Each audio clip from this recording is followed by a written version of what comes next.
The flood, as presented by creationists. Noah shuts the door of the ark.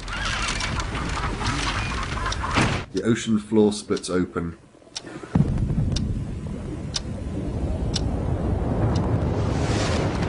Water is ejaculated from under the crust. A huge tsunami surges across the earth, destroying and killing everything in its path.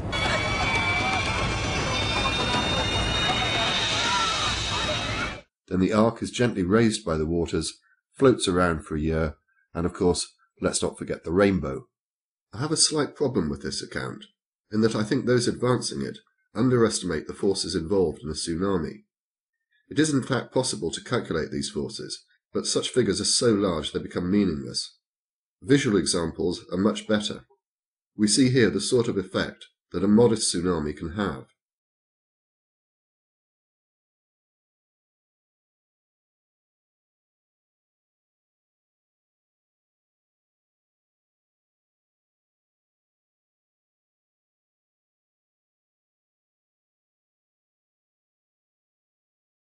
We see here the sort of effect that a modest tsunami can have.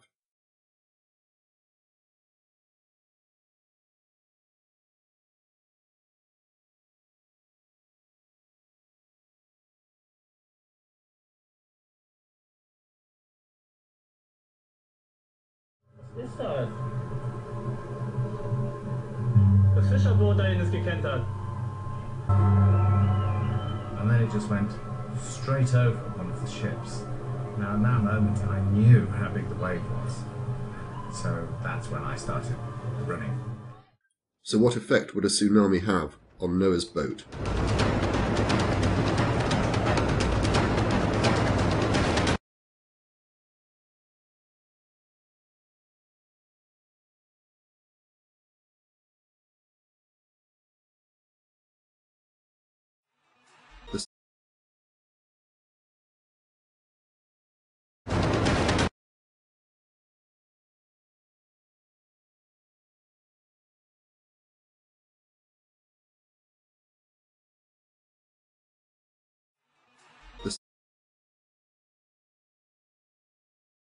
The second problem is that tsunamis tend to pick up a lot of debris and detritus. In the highly unlikely event that the ark was not annihilated by the force of the water alone, the debris carried by the water would smash through the hull of the ark with ease.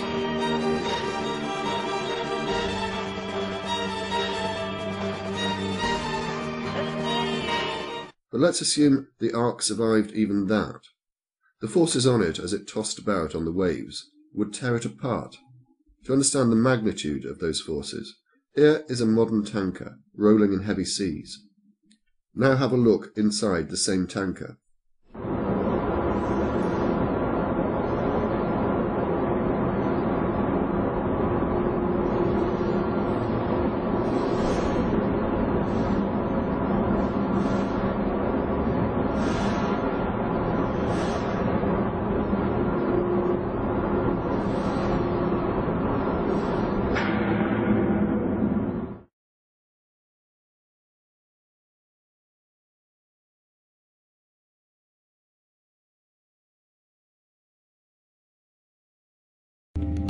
This 19th century painting by Edward Hicks and the basic dimensions taken from Genesis in the Bible have given Day and his team inspiration to build an exact scale model of the Ark. To simulate a heavy animal cargo, the model Ark is weighted. A 220-foot wave tank will simulate storm conditions that the Ark would have likely encountered in the flood. Motion detection cameras will record the model Ark's behavior in the water using stability markers at the back of the ship. Now, this kind of test that we're doing here, we're mostly interested in the motions of the vessel. And in this particular case, this is an unusual vessel because it's not a powered vessel. So we're looking at a vessel that's free to float in the water. Computers will analyze the Ark's movements. You okay there, Charlie, then? Okay, we'll go for it. Dave fires up the huge pneumatic wave generator.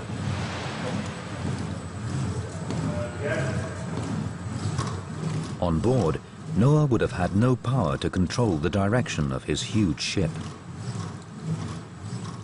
And as soon as the waves hit the bow, the Ark quickly swings to the most unstable position. The boat is now taking the full force of the swell, side on. The motion detection camera picks up the degree of movement. This is the image of the balls on the boat, and these are the motions of the vessels, which we're also recording here.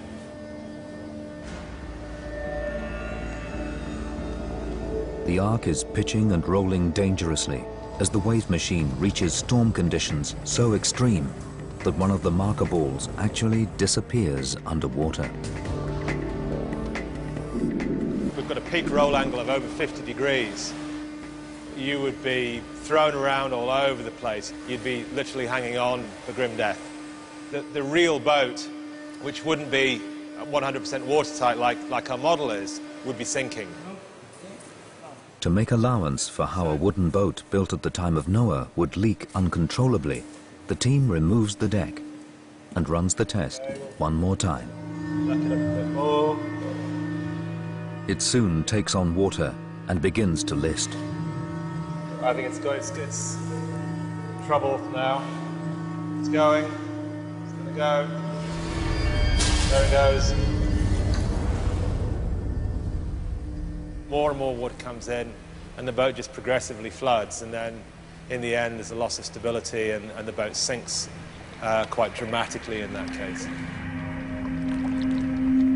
Marine engineers believed the violent rolling and pitching would allow floodwater to pour into the hull. With leaking planks and decks, the Ark doesn't stand a chance.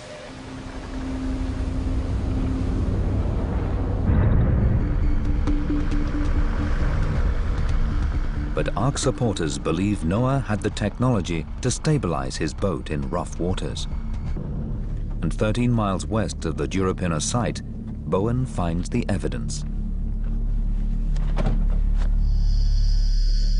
In 1977, Ron Wyatt discovered these strange stones.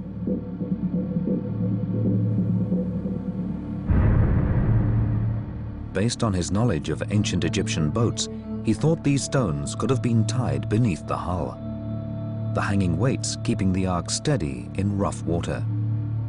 As the flood receded, Wyatt believed Noah cut them loose, and they fell here.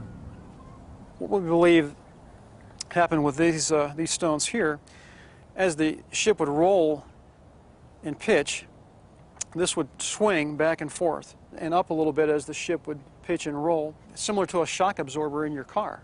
And it's slowing down that momentum that would be created from that. So quite amazing that Noah's Ark would use that kind of technology.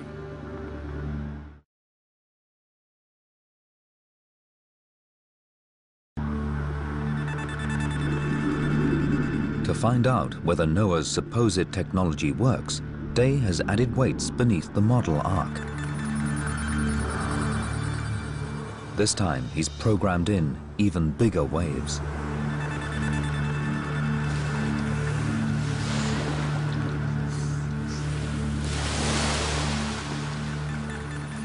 Now that, without the deck, would definitely have been over. Amazingly, the Ark survives the giant wave impact. The stabilizing anchors have worked. Without them, the Ark would have turned over.